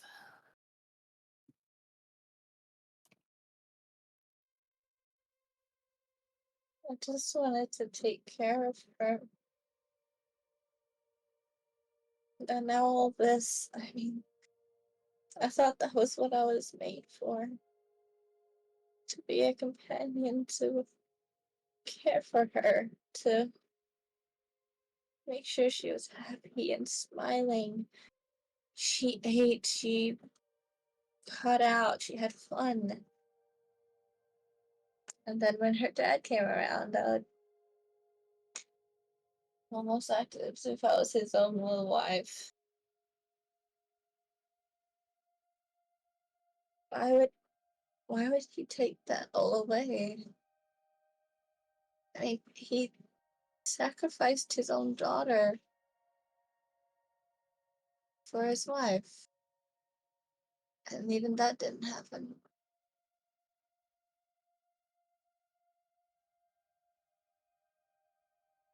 Sometimes it's hard to judge the actions of people. You've just got to do the best you can. I don't know what even had to do the best I can of. All I knew was taking care of children.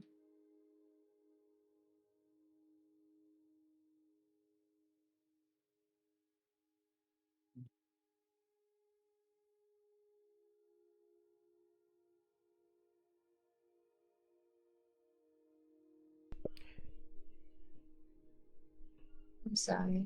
This is probably a bit hard for you to explain, especially since you're not in my situation. I wanted to see if there was any answers I could get. I don't know what I'm meant to do.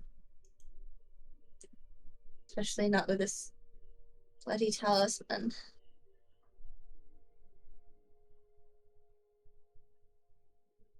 Do you show the talisman at all to Varys? It's on her chest. Oh, So that's right. it's- You're wearing it now. Yeah, it's basically where her collarbones are. So right in the middle there. Varys can see that it has Phoenix written on it. Mm-hmm. Phoenix. Apparently it's No. meant to mean something sacred. It can't be. Not. I've got it on my back as well, as she ends up taking off her coat and ends up showing it on her shoulder blade. No, there's no way. It couldn't possibly be the same. What do you mean? Many years ago, around the time right before the wish happened, I was an adventurer. I was part of the group who made the wish. And at one point, we had come across a young girl by the name of Phoenix. Well, they went by Phoebe, but their Phoebe? name was Phoenix. Yes. Wait.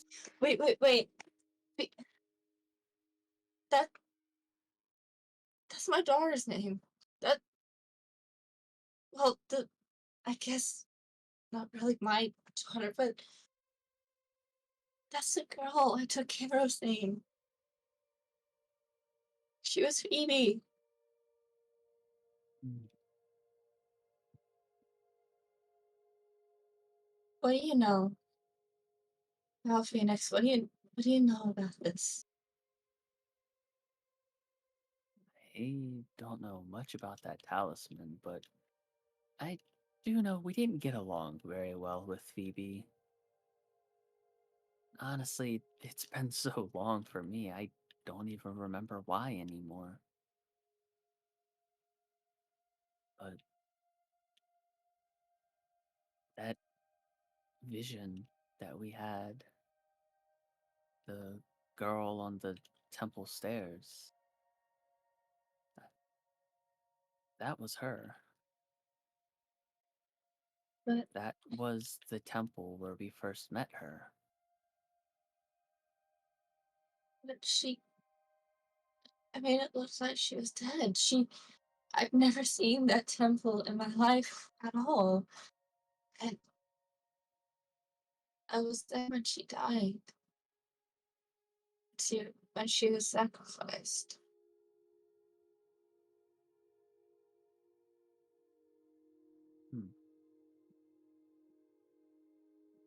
What if? Well, from what I remember, she didn't die at that temple, so I'm not sure the significance of the temple in that vision. Do you know what that temple is? I do. At least if it's still there. What if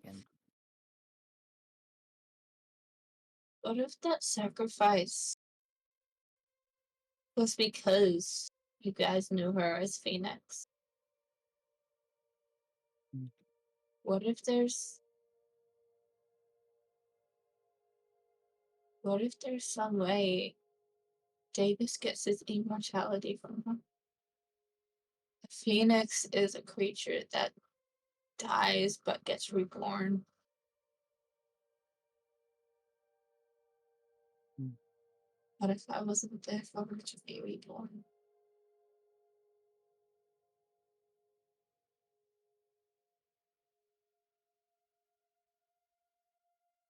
I'm sorry. I'm rambling. I'm thinking. I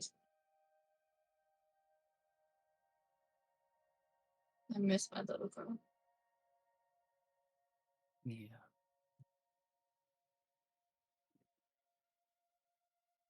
Guess I'm just helping us here again. But for now, I'm everybody should be waking up in a little bit. I might start making some breakfast of some sort.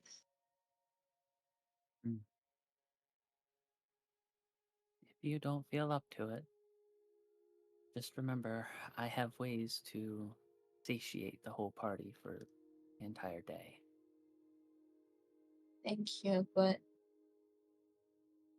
it helps me think and relax. I technically was just a stay-at-home mom before all this.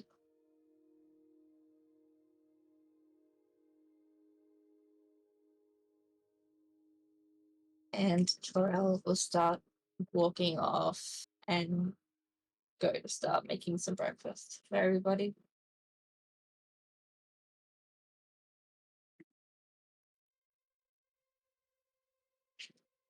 That's a dirty 23.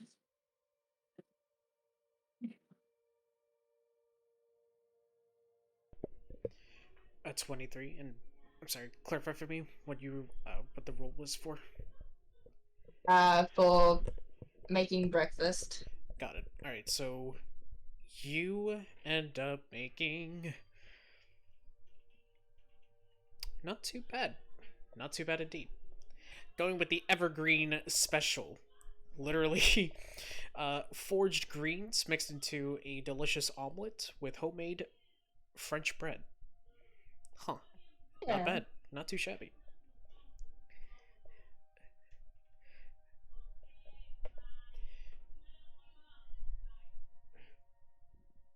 So as everyone wakes up, the morning sun approaches all of you. Valka, Drukin, you've gotten up from a pretty well-needed sleep.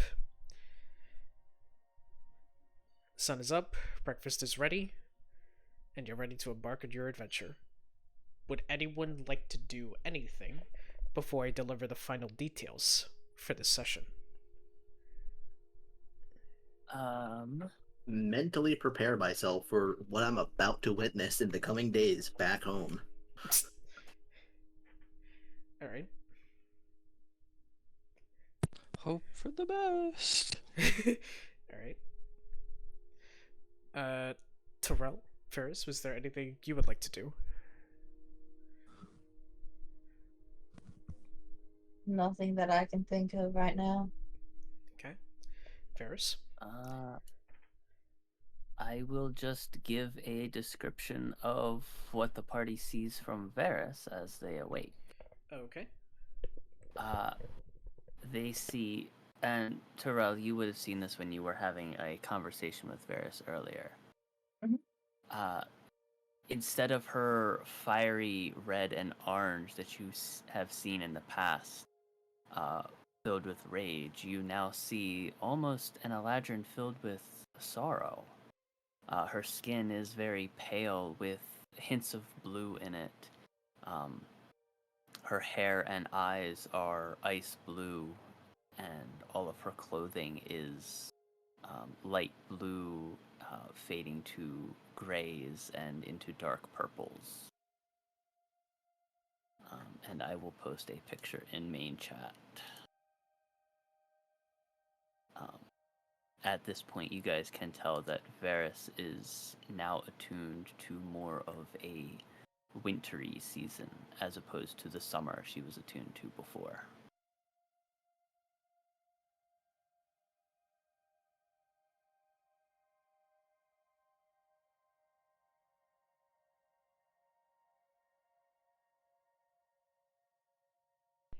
Alright. So as that's being uploaded, final detail that I will give. Can everyone give me perception checks with advantage? Oh, that looks sick. Let me have a look. It's so pretty! Varys got I didn't see shit. What did you get? Highest is a 12 with the modifier. Varys sees everything. I rolled a 4 and an 8. Got a dirty 23. Okay. I got a dirty 20. Alright. Dirty 27. Drukin. So everybody's able to see this, but Drukin was initially captivated by seeing a twig on the ground with a frowny face. A twig on the ground with a frowny face. That's a new one. Wow, Teddy also got a dirty 27 with a different modifier.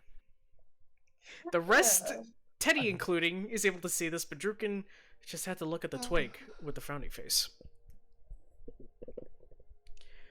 You all see fireworks that emits from the sky many, many miles from your location. The Jubilee Festival has started. But as you all looked at the fireworks, you then notice the dirt path leading to town is riddled with footprints. And from what all of you can tell, these footprints belong to some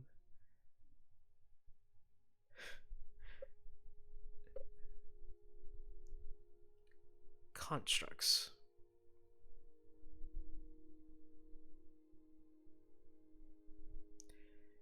And that, ladies and gentlemen, is where we will end the session.